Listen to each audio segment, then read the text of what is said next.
సికింద్రాబాద్ ఉజ్జయిని మహంకాళి అమ్మవారి ఆలయం దగ్గర పరిస్థితులకు సంబంధించి పూర్తి అప్డేట్స్ మా ప్రతినిధి అరవింద్ లైట్ పర్ అందిస్తారు. అరవింద్, సికింద్రాబాద్ ఉజ్జయిని మహంకాళి అమ్మవారి దగ్గర సంబరాలు ఎలా జరుగుతున్నాయి? దీనికి సంబంధించి భక్తులు ఏమంటున్నారు?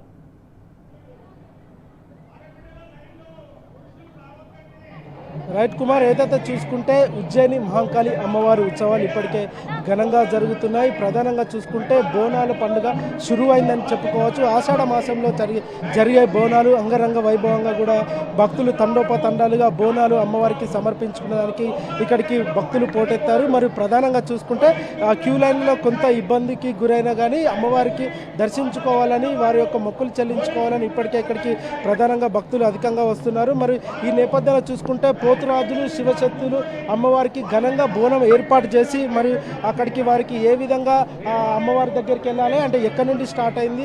ప్రధానంగా ఈ బోనాలు ఆషాఢ మాస బోనాలు చూసుకుంటే మొదటగా గోల్కొండ బోనాలు ప్రారంభమవుతుంది. రెండో వచ్చేసరికి ఉజ్జయిని మహంకాళి రెండో దశగా స్టార్ట్ అవుతుంది. మూడో దశ వచ్చేసరికి లాల్ దర్వాజా బోనాలు చేసి అక్కడ నుండి అమ్మవారికి ఘన స్వాగతం పలుకుతా వీడ్కోలు చెప్తారు. మరి ఇది అయిపోయిన తర్వాత కూడా ప్రధానంగా ప్రతి ఒక్కరు కూడా రాష్ట్రంలో అందరూ పాడి పంటలతో రైతులు సుఖ సంతోషాలతో ఉండాలని అమ్మవారికి బోనం సమర్పించుకుంటారు. ఇక్కడ కూడా ప్రతి ఒక్కరు కూడా శివసత్తులతో దేవుడు వచ్చి అందరూ అమ్మవారికి నైవేద్యం పంచుతూ మరి ఇక్కడ ఘనంగా ఏర్పాట్లు కూడా చేశారు. ప్రధానంగా ఇక్కడ మనతో కూడా కొంతమంది సేవా కార్యక్రమంలో కూడా పాల్గొన్నారు. వారు గత కొన్ని సంవత్సరాల నుండి ఇక్కడ ప్రభుత్వం ఎలాంటి ఏర్పాట్లు కూడా తూతూ మంత్రంగా చేసినా కానీ వారే స్వచ్ఛందంగా ఒక టీమ్గా ఏర్పడి వారికి సేవా కార్యక్రమం చేస్తారు. ఇది ప్రతి ఆనవాయితీగా ప్రతి సంవత్సరంగా ప్రతి గ్రూప్గా మేము వస్తామని ఇప్పటికే ఇక్కడ తెలుపుతున్నారు. వారిని అడిగి ప్రధానంగా తెలుసుకుందాం, ఈసారి అమ్మవారి బోనాలు జాతర ఎలా జరుగుతుంది? చాలా అద్భుతంగా వైభవంగా జరుగుతుందండి. ఫస్ట్ మీ T9 న్యూస్ ద్వారా తెలంగాణ ప్రజలందరికీ బోనాల శుభాకాంక్షలు తెలియజేస్తున్నాము. బోనాలు అనేది చాలా మంచిగా జరుగుతుంది. కానీ ఈరోజు నెల 13 రోజులు అవుతుంది, ఒక వర్షం కూడా పడలేదు. అమ్మవారితో ఒకటే మొక్కుకుంటాము, మంచిగా వర్షాలు పడాలి, రైతులు అంత పాడి పంటలు మంచిగా ఉండాలని చెప్పి కోరుకుంటున్నాం. జై బోలో ఉజ్జయిని మహంకాళి మాతాకి జై. ఎట్లా జరుగుతుంది అమ్మవారి బోనాలు? మరి ఈ ఉత్సాహంగా అందరూ ఇక్కడికి బోనం సమర్పించుకోవడానికి అమ్మవారి దగ్గరికి వస్తున్నారు. మీరు ఏ విధంగా సంతోషం వ్యక్తం చేస్తారు? రైట్, ప్రధానంగా చూసుకుంటే ఇక్కడ అమ్మవారికి ఇప్పటికే ఇక్కడ బోనం సమర్పించుకోవడానికి అందరు వచ్చారు. మరి ముఖ్యంగా చూసుకుంటే ఇక్కడ ఉజ్జయిని మహంకాళి అమ్మవారి దగ్గరికి మరి ఇంకొక సేవా కార్యక్రమం చేయడానికి కూడా మరి వీరు వచ్చారు. వీరిని అడిగి ప్రధానంగా తెలుసుకుందాం. మీరు ఎప్పుడు వచ్చారు? हम लोग आए हुए हमें 2 घंटे हो गए भैया, लेकिन यहाँ पे माता रानी का इतना आशीर्वाद है, इतने सालों से हम आते हैं, माता जी का आशीर्वाद है, सबकी मनोकामना पूरी होती है और बस अब मनोकामना पूरी करो और सारा आपके काम माता रानी खुद ही करेंगे. రైట్, ఏదైతే చూసుకుంటే ఈసారి అంటే గతంలో ఉన్నట్టుగా ఈసారి వాతావరణం కూడా అనుకూలించలేదు. అంటే గతంలో అమ్మవారు బోనాలకు ప్రతి ఒక్కరు అంగరంగ వైభవంగా సంతోషంగా వచ్చేది. ఈసారి కాలం కరుణించక, కాలం కాక అంటే ఒక దిక్కేమో పాడి పంటలు కూడా వర్షాలు లేక పొలాలలో కూడా ఇప్పటికే ఎక్కడ కూడా నారేసిన నారు ఎండిపోయే పరిస్థితి వస్తుంది.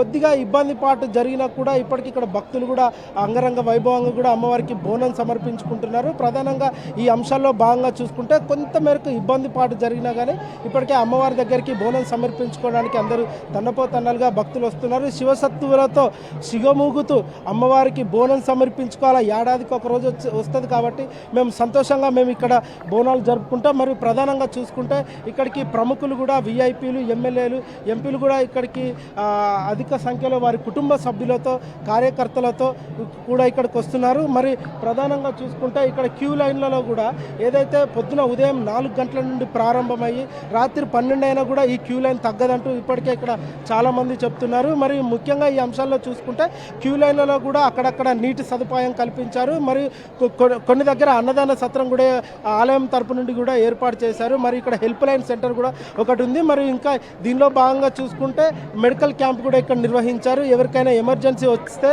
వారికి ప్రధానంగా ఇక్కడ ట్రీట్మెంట్ కూడా ఇవ్వడం జరుగుతుంది. మరి ఈ నుంచి కూడా కొంత వేటు దూరంలో హాస్పిటల్లో బ్లడ్ క్యాంప్ కూడా నిర్వహించారు. మరియు ఈ హాస్పిటల్లో చూసుకుంటే అంటే పోలీస్ స్టేషన్ ముందే ఒకటి హెల్త్ క్యాంప్ కూడా నిర్వహించారు. అక్కడికి ఎమర్జెన్సీ ఏదైనా వస్తే కూడా అన్ని చికిత్స చేస్తామని కూడా వారు ముందుకొచ్చారు. స్వచ్ఛంద సంస్థలు కూడా ఇప్పటికే ఇక్కడ తీవ్రంగా అందరూ స్వచ్ఛంద సంస్థ కూడా ఇప్పటికే ఇక్కడ అందరూ వచ్చి ఏర్పాట్లు కూడా ఇక్కడ ఘనంగా చేసి కూడా వాళ్ళు అందులో భాగంగా ఇస్తున్నారు. మరి కొంత ఇది ఏంటంటే ఉదయం సమయంలో సీఎం రేవంత్ రెడ్డి వచ్చినప్పుడు మాత్రము ప్రధానంగా ఏదైతే కొంచెం అంగరంగ వైభవంగా తీస్తారో అంటే రేవంత్ రెడ్డి పోయిన తర్వాత కూడా ఇప్పటికి ఇక్కడ ఎలా ఉందనంటే తూతు మందిరంగానే వ్యవహారం జరుగుతున్నారు.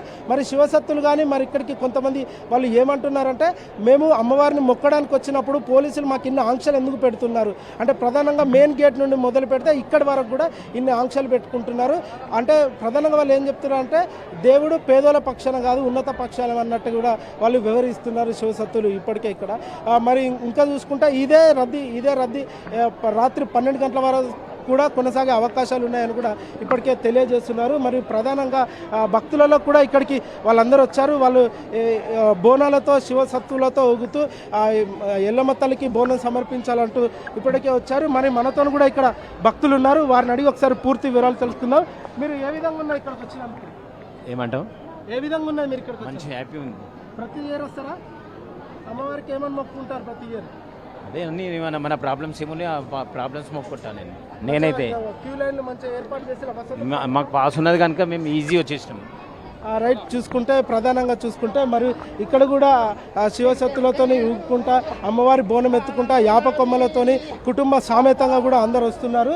మరి ఇక్కడ కూడా అంటే చిన్న పిల్లలు అంటే ఏదైతే 10 సంవత్సరాల నుండి మొదలు పెట్టుకొని 50 సంవత్సరాల వరకు పోతురాజు వేషం వేసుకొని అమ్మవారికి ఇక్కడికే ఊరేగింపుకు వచ్చారు. మరి ప్రధానంగా చూసుకుంటే మన ఎదురుగున్నది ఒక వ్యక్తి మోకాళ్ళ మీద అమ్మవారిని ఎత్తుకొని అక్కడి నుండి అంటే మెయిన్ రోడ్ నుండి ఇక్కడి వరకు మోకాళ్ళ మీద నడుచుకుంటూ వచ్చి తమ మొక్కులు చెల్లించుకుంటున్నారు.